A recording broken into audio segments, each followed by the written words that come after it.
There's something about me that's always liked roads. Just the way they look, the aesthetics of it, just the look of an open road before you and the chance to explore. I certainly have always liked road trips and just getting out and driving. One of my favorite books is Jack Kerouac's On the Road. It's the story of Sal and Dean and their seemingly interminable road trip. I mean, Sal and Dean are just on the road and they keep going and going, kind of crisscrossing the country, and they never seem to really have a destination.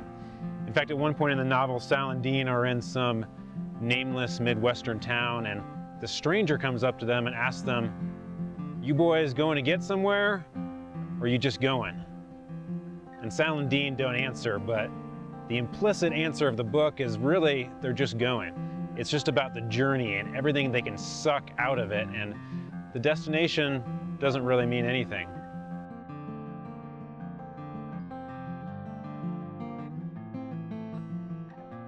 You know, there's all kinds of stories in Scripture about being on the road and God joining His people as they're traveling, as they're journeying.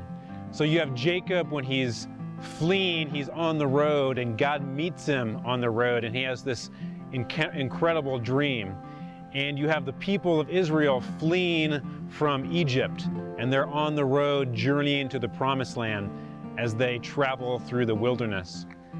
Then in the New Testament, you have Jesus traveling from place to place and town to town, all the time with His disciples, and they're always on the road together. And Jesus, this itinerant preacher traveling. One of the most famous passages in Scripture comes at the end of the Gospel of Luke, and Jesus has been raised from the dead, and He meets two of His followers who are walking along this road, the road to Emmaus. And He meets them and He walks with them, He journeys with them. And that seems to be the central theme of Scripture, is that God meets His followers, His people, on the road as they journey through life together.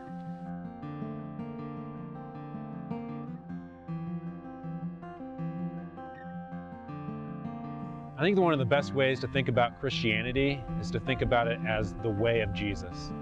In fact, that's what early Christianity was called, was simply the way.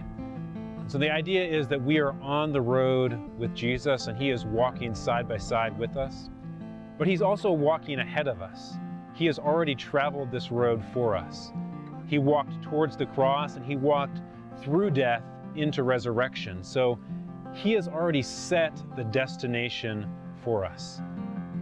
You see, Sal and Dean, they had no destination. They were just going. It didn't really matter where they were going to, but for us, as men of faith, we are walking this road with Jesus, and He has already set the destination.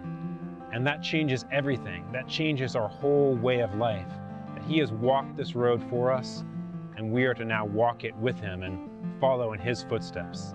That is the way of Jesus, and we are on the road with Him.